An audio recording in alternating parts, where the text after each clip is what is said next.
근데 이제 변호사 활동하시면서 공직 생활하거나 뭐 검사 생활 같은 그런 부분이 도움이 됐나요? 그렇죠. 공직생활 하던 것이 많이 도움이 되죠.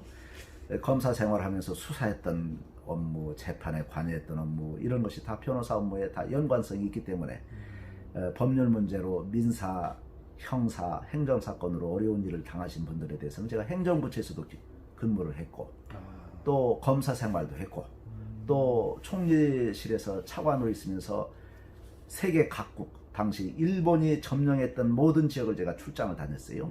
예를 들어서 중국에도 다녀왔고 그 당시 KBS 기자와 함께 다녀왔고 태국이라든가 심지어는 파푸아 뉴기니, 솔로몬 제도 뭐 이런 각 나라를 다 다니면서 또 필리핀 이런 데 가서는 만닐라 시장과 주 필리핀 대사 저 해서 강제 동원됐던 우리나라의 국민들이 희생됐던 그 지역에 여러 가지 강제 동원에 관한 제막 그 여러 가지 그 조형물을 만들고 공원도 만들고 하는 업무를 했고 파푸아 뉴기니에 가서는 파푸아 뉴기니 장관과 협약을 체결해서 거기에서 어떤 부지를 제공토록 하고 당시에 파푸아 뉴기니 아주 멀리 떨어져 있는 그 먼 곳까지도 당시 우리나라 국민들이 일제의 만행에 이끌려가지고 강제 동원됐거든요. 그분들에 대한 추모비도 만들고 또 솔로몬이라는 섬 아주 먼 곳에 있는 남태평양에 있는 나라입니다. 거기도 하나의 지금 독립국가인데 그곳에도 그 같은 제막비를 만들고 추모 공원을 만들고 역사 유적지를 전부 제가 다녔습니다. 일제시대 때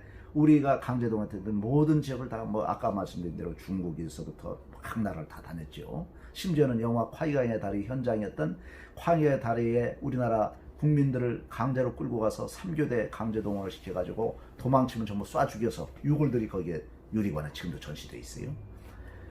그곳에 일본 대사를 일본 외교관을 다 데리고 와서 역사의 현장에서 일본 그 외교관들이 그 참상에 자기들이 참여를 하고 또 그곳에 우리가 여러 가지 기념 조형물도 만들고 또 추도도 하고 이런 역할도 하고 또 강제 동원된 역사를 규명하기 위해서 제가 일본도 출장을 가고 각 나라를 다니면서 계속 외교적인 역할을 했습니다. 실제 또 일본에서는 당시 집권당의 국회의원들이 우리 위원회를 방문해서 자기들의 역사적 과거에 대해서 사죄를 하고 또 우리가 해야 될 역할은 또 그 국회의원들한테 그 얘기를 하고 그래서 일본과의 외교 관계도 계속 수립하면서 얘기를 했고 지금도 이제 위안부 문제 이런 것은 미완의 문제로서 지금 진행이 되고 있고 강제동원된 분들에 대한 피해 배상 문제가 지금 대법원에서 판결이 나고 하면서 계속 진행되고 일본 아베 정권에서는 그에 대해서 거꾸로 옛날 한일 청구권 협정에서 조약이 체결돼서 이미 배상이 다 끝났다 못 주겠다는 입장이고 우리나라 입장에서는 추가로 배상해야 된다는 입장이고 여러 가지 이제 외교적인 문제가 지금까지도 진행되고 있지 않습니까? 예. 근데 하와이하고 러시아도 있었나요? 하와이, 러시아 이런 쪽에도 많이 끌려갔었죠. 네. 예. 제가 하와이에도 가보고 뭐 다 러시아도 가봤습니다만은 당시 일본 일제시대 때 일본은 소련과 전쟁을 치러서 러일전에서 승리했던 전승국이죠. 또 중국과 전쟁을 해서 청일전쟁에서 이겼던 전승국이고 미국마저 침략해서 먹어보려고 하와이 진주만을 공습했던 나라거든요. 그렇죠. 당시 항공모함도 가지고 있고 전투기가 수백 대가 있고 엄청난 강대국이지요. 요 같은 데서 만약에 그 당시에 8.15 해방이 있었던 것은 저는 일본이 진주만 공습에 대한 대응 수단으로서 응징을 하기 위해서 히로시마 나가사키에 원자폭탄 2발을 터뜨렸는데 저는 하느님이 도와주셔서 미국이라는 나라를 도구로 삼아서 대한민국을 구출해낸 사건이라고 생각합니다. 왜냐하면 우리나라의 애국지사들이 안중근 의사, 유관순 열사 희생을 당했었지만은 소련과 중국을 이겼던 또 미국마저 먹으렸던 최강대국을 상대로 해서 당시 우리가 아무리 애국지사들이 그렇게 투쟁을 한다 해도 쉽게 해방이 오기 어려웠었죠.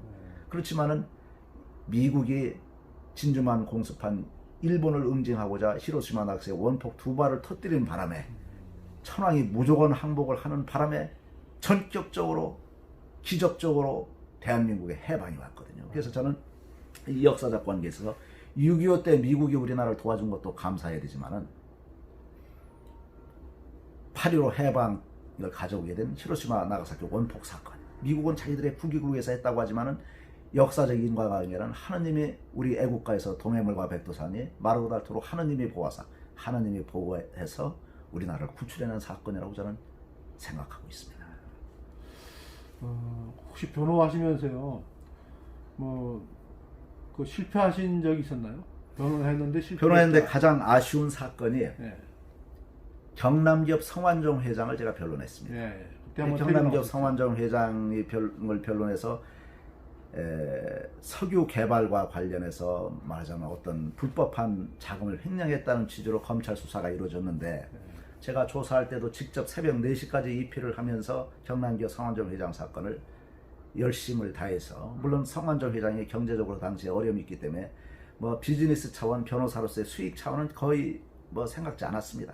그냥 조건 없이 도와주기 위해서 제가 변론에 참석을 했는데 이 양반이 갑자기 자살을 했죠. 그렇죠. 여러분 아다시피. 네. 그래서 죽은 다음에도 이분이 억울한 측면이 있다는 것을 저는 기록을 통해서 알기 때문에, 또 사기를 치거나 한 것은 아니라는 것을 제가 사건 기록을 통해서 알기 때문에 죽은 다음에도 제가 그 사람의 명예를 조금이라도 지켜주기 위해서 각 언론사에서 취재에 응하고 한 1년여간 계속 어느 방송사관 취재하면 다 취재 응하면서 이 부분은 억울한 부분이 있다는 것을 제가 알려드린 바가 있고, 이것이 첫 번째 제가 미완의 사건이죠. 이 사람의 죽음으로 인해서 변론이 끝까지 재판까지 가서 억울함을 밝히지 못했던 미완의 사건으로 보이고, 두 번째 지금까지도 아쉬운 미완의 사건이 이태원 살인 사건의 패터슨 사건입니다.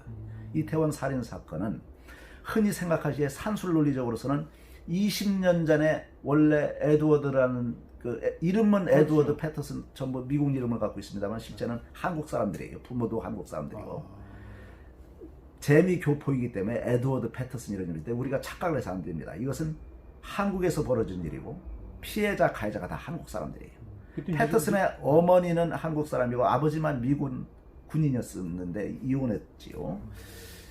그래서 이 패터슨 사건을 제가 뭐 처음에는 1심에서는 제가 정식으로 선임해서 변론했고 2심, 3심은 불쌍한 사람이고 가난한 사람인 것을 알았기 때문에 다 무료 변론을 해줬습니다만은 패터슨은 저는 범인이 아니라고 봅니다. 왜냐하면 사건 기록을 1만 페이지를 제가 잊었듯이 다 읽어봤고 자다가도 일어나서 다시 보면서 다시 읽어볼 정도로 열정을 내서 변론을 해줬는데 제가 생각에는 패터슨은 범인이 아니라고 생각합니다.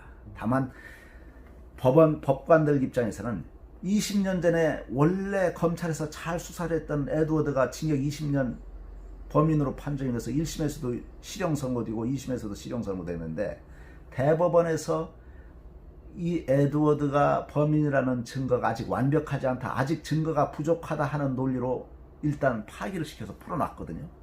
그러니까 일반 모든 사람들은 이 사람은 무지고 20년 후에 끌려왔던 미국에서 끌려온 패터슨은 나머지 둘 중에서 한 명이 범이니까 진범이다. 그래서 현행 사법부에서도 진범이다 하는 논리로 실형이 나왔어요. 지금 교도소에 복역 중인데 그 불쌍한 어머니가 원룸 얻을 돈도 없어서 미국서 나와가지고 찜질방에서 기거하면서 아들 옷바라지를 하는 장면을 보고 제가 2심, 3심부터는 돈을 안 받고 계속 변론해 줬습니다만은 미완의 변론입니다는 저는 패터슨은 범인이 아닙니다. 이 사건의 요인은 에드워드가 1심, 2심 재판부에서 수사 기록에도 나왔지만은 마약을 한 것이 나타나 있어요. 마약을 먹고 환각 살인한 사건으로 저는 변론 기록을 통해서 알고 있고 법정에서도 이와 같은 것을 주장을 했고, 다만 그 당시에 20년 전에 검찰이 마약 사건을 제대로 수사했으면 마약도 인지해서 처벌하면서 살인사건 같이 기소했으면 아마 살인의 동기가 명확하게 마약살인이라는 것이 나타났을 텐데 그 당시에 마약 수사 기법이 일주일이 지나면은 오줌이나 소변에서 이게 마약 성분이 사라지면 이게 밝혀내지 못했어요.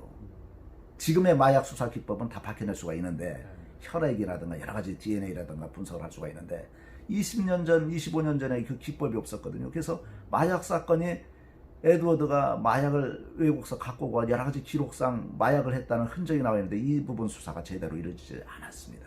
그래서 이게 미완의 사건이거든요. 그래서 저는 패터슨이 살인을 안 했으면서 살인범으로서 지금 기소가 돼서 지금 실형을 처음에는 잘 무죄가 나서 원래 판사, 원래 검사들은 올바르게 처리했는데 나중에 사건이 20년 후에 꼬여가지고 잘못된 것을 변호사 써서 이거 억울함을 밝혀줘야 되는데 또 미국 판사들도 패터슨이 살인했다는 증거가 없다는 것을 판결문식으로 결정문을 써서 한국 법원에 넘겨줬는데 이 부분을 제대로 한국 사법부나 이 변론을 통해서 완벽하게 무죄 입증을 해주지 못한 것이 미완의 사건으로 남아있고, 그래서 민사사건이라든가 이런 데 있어서도 제가 계속 무료 변론해주면서 패터슨은 범인이 아니다는 논리를 전개해서 민사사건은 패터슨이 손해배상 책임을 지지 않는 것으로 지금 나와 있고요.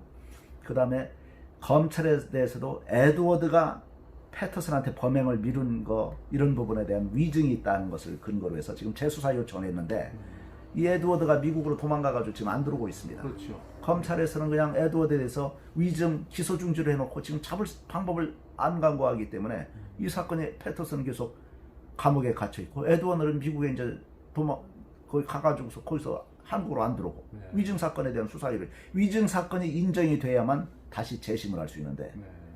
억울한 부분이 있습니다. 저는 이 부분에 대해서 돈이 없고 가난한 이 패터슨의 어머니 불쌍하게 생각하고 있고, 참 불쌍하게 갇혀있는 패터슨에 대해서 참 여러 가지 연민의 정을 보내고 있는 것입니다. 참 뭐 변호사 생활하시면서 많이 그런 안타까운 면들이 있겠네요. 그렇습니다. 변호사 하면서 잘된 사건도 있지만은 제대로 완벽한 해결이 이루어지지 못한 사건들, 이런 것에 대해서 이 부분이 이렇게 됐으면 했는데 이게 벽에 부딪혔다든가 했을 때 그것이 참 안타깝습니다. 네. 근데 만약에 이제 거꾸로 뭐 보람된 그런 사건은 어떤? 보람된 사건은 이제 억울한 부분에서 변론을 해줬는데, 네. 이것이 재판부에서 그 억울함을 인정해줘서 승소를 시켜서 피해 구제가 됐을 때, 또 억울하게 어떤 학생이 뭐 성추행 이런 것에 연루가 돼가지고서 전부 제적 처리되는데, 이것을 변론을 통해서 그 사람에 대해서 변론해서 승소 판결에서 다시 복학할 수 있도록 해줬을 때, 그러면 젊은 청소년에 대한 일평생의 장래에 관한 것이거든요. 이런 데 보람을 또 찾고 있습니다. 그 최근 이제 뭐 코로나 때문에 이제 좀 많이 국민들 어려운데요. 혹시 법조인 공부하는 사람들한테 희망을 좀 멘트를 하신다면 어떤 게 있을까요? 예, 코로나 사태에 대해서 전 세계가 지금 같은 문제 있죠. 서로 대면 수업을 하지 못하고. 다만 우리가 이런 때 거꾸로 코로나가 인류 역사상 수십만 년 동안 인류 역사상 지금 코로나 때문에 고생하는 것이 얼마 안 되거든요. 코로나가 없었던 수십만 전의 그 긴 세월 동에 하느님한테 저는 감사해야 된다고 생각합니다. 질병이 있을 때 우리가 불평불만하기보다는 그동안에 평온했던 세월 자유롭게 활동하는 시절에 대한 감사를 잊지 말아야 될 것이고, 지금부터 우리가 열심히 또 코로나에 대해서 적극적으로 대응을 해서 이 질병에서 벗어난 다음에는 감사하는 마음으로 또 더 활기차게 생활하면 될 것이고, 또 지구에 있어서는 지구 온난화가 계속돼서 여러 가지 북극의 얼음이 사라지고 하지 않습니까? 그런데 이 코로나 사태로 지금 대면 이런 활동이 자제되는 바람에 지구의 환경은 거꾸로 좋아진다는 역설적인 언론 보도가 나온 것을 제가 봤습니다. 따라서 우리가 이것을 코로나 사태도 인류가 잘 슬기롭게 극복하면은 전화위복의 또 계기로 삼을 수도 있지 않겠나, 이런 생각을 하고 있습니다.